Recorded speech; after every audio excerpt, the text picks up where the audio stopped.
welcome to another War and Pieces. Today we're going to be taking at a game from my childhood.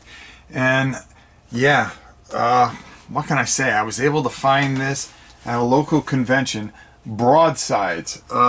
This is an old Milton Bradley game, part of the American Heritage series.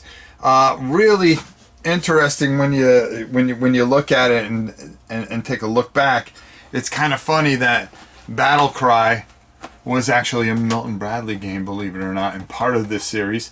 And other games like Dogfight, Hit the Beach, and stuff like that all encompass this, along with a couple others that they had made, Skirmish and so forth and so on.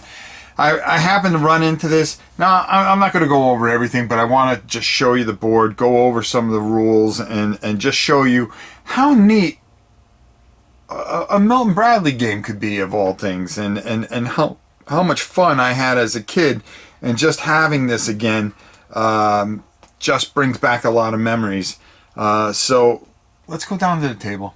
Check it out. So I don't have all the ships out here, but I just kind of want to show you what happens. Normally there would be 10 ships there, I believe 10 here. For the Americans, the whole thing is to destroy every single ship. And you're going to have a good chance to do that because you're going to have batteries here, and also these buoys can actually sink ships.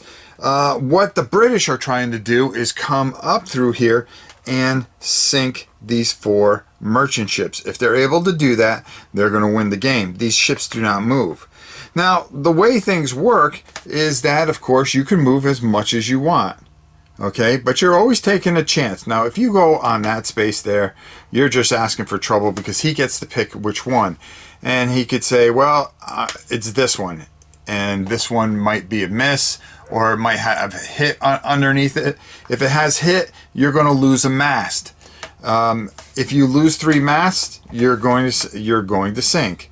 If it continues forward and decides to try to go through the buoy, well, guess what?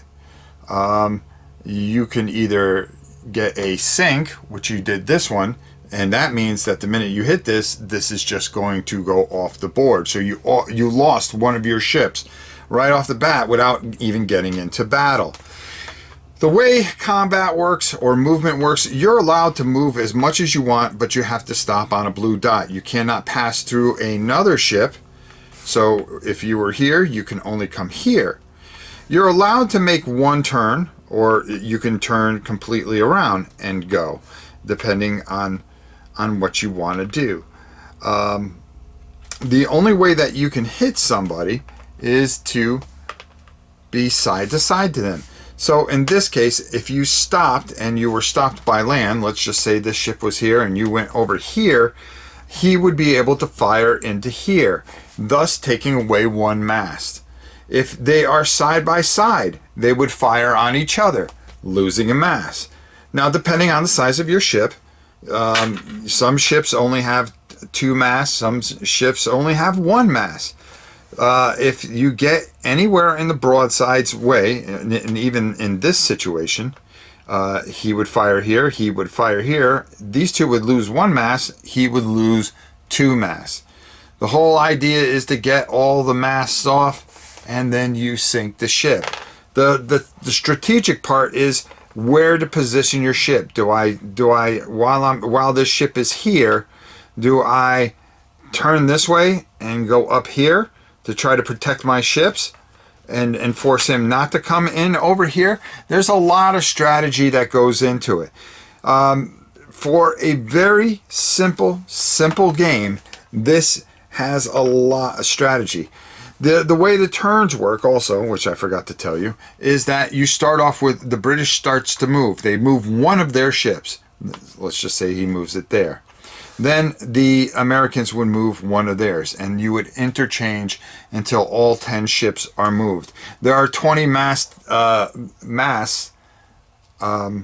together that you would have to take off on 10 different ships. If you can do that, guess what? You are going to win the game. The other thing is, if they ever just get there and boom, just 1 shot takes those out. So yeah, you got to sink 4 and you got to get 4 shots in, but there's a lot that you have to negotiate as the British to get through here to do this. a fantastic, easy, and wonderful game. I really think this is something that if you can find it and you have a younger kid, or even if you're someone my age that wants to get into war games or just likes American history, this is a really great experience to have.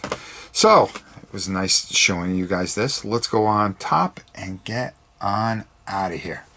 I mean, really simple. No guessing to it. You're walking right. If you're the British, you're just walking into a mess. Okay, you're going to get chewed up. Trying to figure out where the fire's coming in the cannons, what's underneath the buoys, trying to plow a way in so you can just take out those 4 merchant ships. Isn't the easiest thing in the world to do, but it was a lot of fun back in 1976 and ahead of its time. No dice needed, nothing, just sitting there and trying to outthink your opponent. And a very basic entry-level game. If you're able to find this, I mean, they're not expensive. You can find them anywhere from 10 to 15 bucks, and I don't think you'll be disappointed, especially if you're looking for a nice entry-level game. That's just a lot of fun, plain and simple.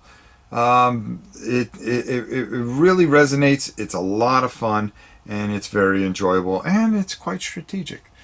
Until next time, it's your old pal Rom. We'll see you soon.